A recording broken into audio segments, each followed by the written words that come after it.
Steven Rothstein ended up getting something everyone dreams of, a golden airline ticket. What is it? Well, it sounds just like it is. The owner could travel anywhere they wanted in the world for free. Overall, Steven enjoyed the perks of this super rare ticket for many years. However, he was then part of a large scandal that hit him like a ton of bricks. What could have happened? The airlines claimed he was fraudulent, taking immediate action that sparked a feud headed straight to court. Did he win his case? Was there something else at play? One betrayal resulted in a huge decision that still affects airline companies to this day. Steven's golden airline ticket wasn't a one-in-a-million deal, but he was one of only 66 people to get one. It cost him $250,000, and the unlimited ticket was supposed to last a lifetime. He bought his Air Pass in 1,987 years from American Airlines. 2 years later, Steven chose to upgrade the Air Pass for $150,000 more. That meant he didn't have to fly alone, bringing a guest with him on each plane journey.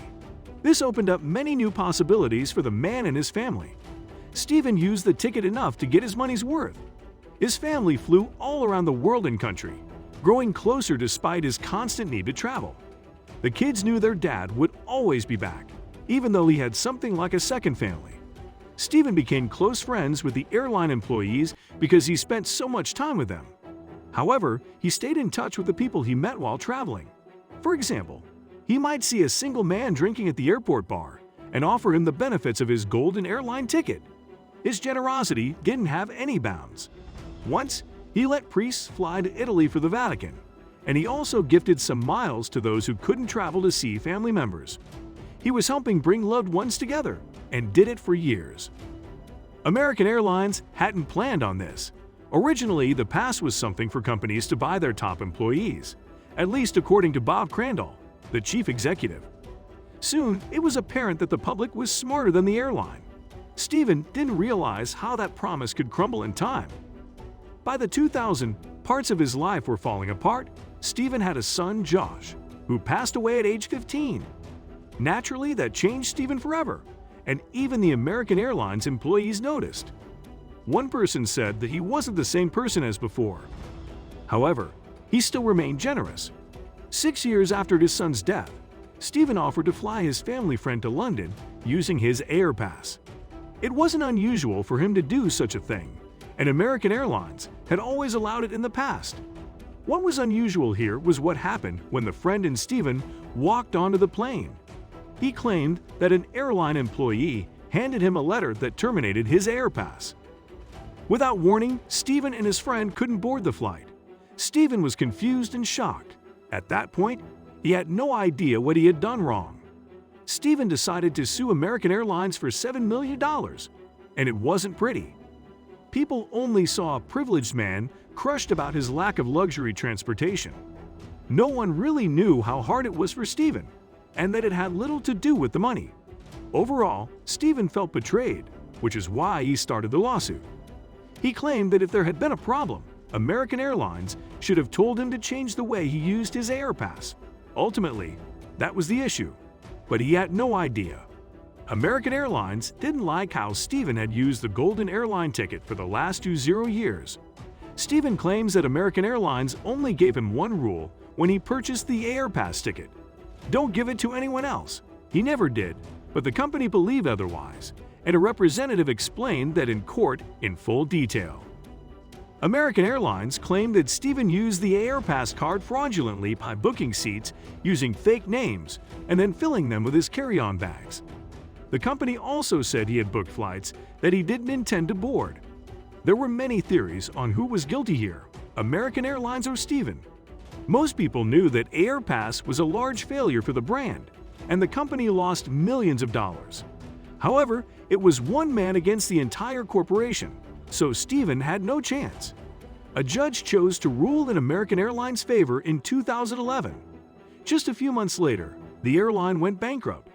However, it was back in action by 2014. The case had been closed, and Steven was left to stand on the ground, but only for a while. Many people still theorize about the details of this case, even many years later. Why did the airline never issue warnings to Steven, as he was a dedicated member? Why was he never a problem until this company was close to bankruptcy? This traveler's story is debated online to this day. The infamous golden ticket mess saw renewed interest because of another well-publicized scandal on another airline. Harriet Osborne is a makeup artist and mother of two. The 31-year-old wanted to have a stress-free flight and ended up fighting with officials because of her outfit. Harriet finally decided to take some time off from her busy life after months of her friends begging her to do so.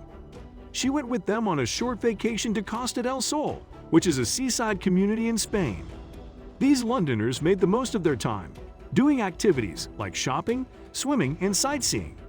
On the last day, Harriet and her friends decided to go on a shopping spree that did ultimate damage later. The group of ladies strolled through the Spanish streets, looking at window displays of stores, and Harriet saw something she had to have. Elcourt Ingalls had a shirt that looked adorable, so the young mom went inside. She walked to the clerk immediately upon entering and asked about the beautiful garment. It was sheer and a style that Harriet rarely chose for herself, but this blouse was perfect. However, she recoiled at the price. Harriet admitted that the piece was gorgeous, but it was out of her price range to buy. Her friends begged her to try it on before she made a final decision. Once she saw herself in the mirror, she loved it and had to have it. It was finally time to go back to the hotel and pack for the return trip. While she filled her suitcase, Harriet was filled with remorse. She shouldn't have bought that shirt because it was so expensive. Plus, it was often too cold in London. To put that worry aside, she decided that she could wear it on the return flight. She didn't know when her next chance might be. Therefore, she arrived at the airport with her luggage, went through security, and moved to the gate. The stewardess stood at the doors to give people greetings while they stepped aboard. However, the woman raised her eyebrows and said nothing to the young mom. It was odd, but she shrugged it off and went to her seat. She was settling into the flight, but saw the flight attendants crowded together in the back, whispering. What made things worse was that Harriet felt that they were staring at her while they talked. The flight attendant looked straight at Harriet and told her that she had to put a top on, or she wouldn't be flying on that plane. She was blindsided by those comments and thought she had misheard. What could be the problem with her shirt? Yes, the shirt was somewhat sheer and exposed her cleavage, but she had taken it down earlier to be extra modest. Before she realized what had happened, the stewardess tried to cover Harriet's body with her hands. She was startled by this and couldn't believe it. Though she didn't want to, Harriet went to the restroom and put on another shirt, coming back to see the other passengers staring. She was humiliated and gave the stewardess a piece of her mind. That caused the flight attendant to tell her to get off the flight, causing Harriet to cry and stand up. Harriet had splurged on the trip, so she couldn't afford a hotel now and had to sleep on the floor of the terminal. The next day, she got on the flight without an issue, but decided to have the last word. When they landed in London, Harriet called various news outlets to tell her story. In one day, the entire world was talking about it. It didn't make the airline apologize, though. Instead, it implicated her for the issue.